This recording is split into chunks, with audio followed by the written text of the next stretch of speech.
في يوم الصبح صحيت بسأل بناتي بقول لهم تحبوا تفطروا ايه يا حلوين؟ بنت منهم قالت لي عندك ايه يا مامي؟ فقلت لها والله عندي منقوشه. لقيتها بتقول لي I don't like منقوشه. طيب يا حبيبتي تحبي تفطري ايه؟ معرفش. اعمل لك بيض؟ لا.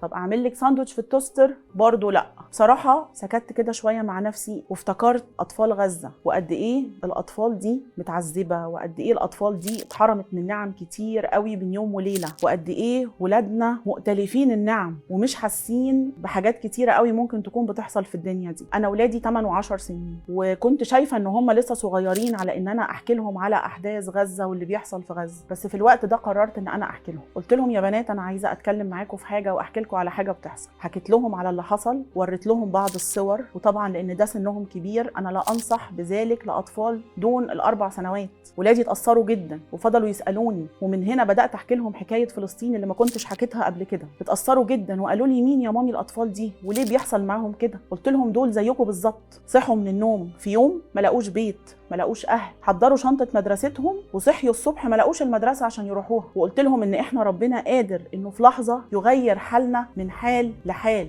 ربنا مدينا نعم كتيره قوي ولازم نحمد ربنا ونشكره عليها طول الوقت، لان ربنا بيبعت لنا اختبارات واختبارات صعبه. وبدات افهمهم على قد سنهم. طبعا زعلوا جدا وتاثروا جدا، ومن يومها قرروا بقى المقاطعه وغيرها ودخلوا معانا في المود. ربنا يرحم شهداء غزه واطفال غزه. بعدها بشويه سالتهم تحبوا تفطروا ايه؟ قالوا لي اي حاجه يا مامي تعملها لنا.